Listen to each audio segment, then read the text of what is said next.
Turn మత్ కర్నా కొన్ని విషయాలు డైరెక్ట్ గా చూడటం కంటే చూసి చూడనట్టుగా వదిలేయడమే మంచిది. ఫర్ ఎగ్జాంపుల్, నీ భుజం మీద చేయేశారనుకోండి, లాగి చెంపదెబ్బ కొట్టారనుకోండి, నీ విలువ పెరిగిపోతుంది. అదే చేతిని చూసి చూడనట్టుగా వదిలేశారనుకోండి, కింద బాడీ విలువ పెరుగుతుంది. సమధ్యయ అలాగే మన ఇద్దరు కలిసి ఆటోలో వెళ్తా ఉన్నాను. ఆహా, స్త్రీ జాతికే మణిపూసలంటే వారండి మీరు. రండి బయటియే బయటియే. ఇదిగో బోడీ బేరం సక్సెస్ కావాలని దండం పెట్టుకో.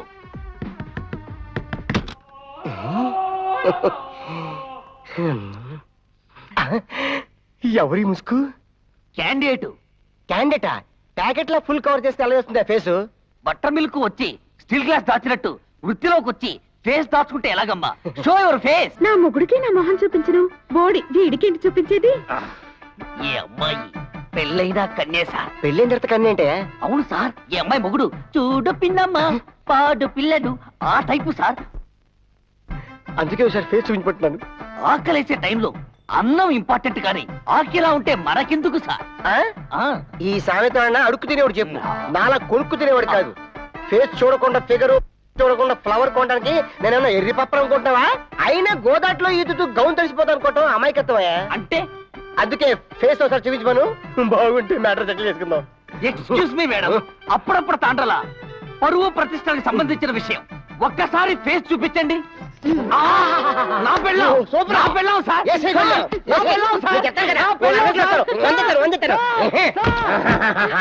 తీయండి సార్. 3 ముళ్ళు వేసి పెళ్లి చేసుకున్నాను, 3 మార్చుకోండి సార్. దయచేసి తలుపు తీయండి, తలుపు తీయండి, తలుపు తీయండి సార్.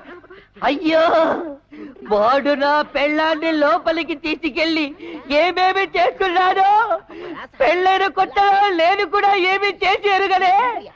అయ్యో భగవంతుడా, నాకు ఈ శిక్ష విధించావా స్వామి? అయ్యో బాబురా, సూపర్ అయ్యా, 100 ఎక్కుంది, ఉంచేసుకో. డబ్బెందుకు సార్? ఇంటికి వెళ్దామా? ఇంకా వేరే కస్టమర్స్ ఎవరైనా ఉన్నారా? నేను ఈ ఘోరాన్ని భరించలేను. నేను చచ్చిపోతాను, నేను చచ్చిపోతాను, నేను చచ్చిపోతాను, నేను చచ్చిపోతాను, నేను చచ్చిపోతాను, నేను చచ్చిపోతాను. పైకి వెళ్దాం. నేను చావను. అబ్బా, బస్ స్టాండ్ నిలబడి బస్ ఎక్కాల్సిన ఆడవాళ్ళని సంసారం అంటే అంతా అయిపోయిన తర్వాత ఇప్పుడు రీతిలో చెబుతున్నారేమిటి సార్? ఇది ఎవరనుకుంటున్నావు? ఎవరు సార్? నా చెల్లెలు. ఇంతకాలం మరి మీరు నాకు కనపడలేదండి బావా? నీలాంటి బ్రోకర్ గారిని బావా అని పిలవడానికి నోరు రాక ఈ ప్లాన్ చేశాం. బావా, నా కళ్ళు తెరిపించావు. నీ కళ్ళు తెరిపించడానికి ముయించడానికి నేను కళ్ళ డాక్టర్ కాదు, కరీంనగర్ ఎస్ఐని. గుడ్ ఈవినింగ్ బావా. అదే బుద్ధిగా కాపురం చేయి, మంచి ఉద్యోగం ఇప్పిస్తాను.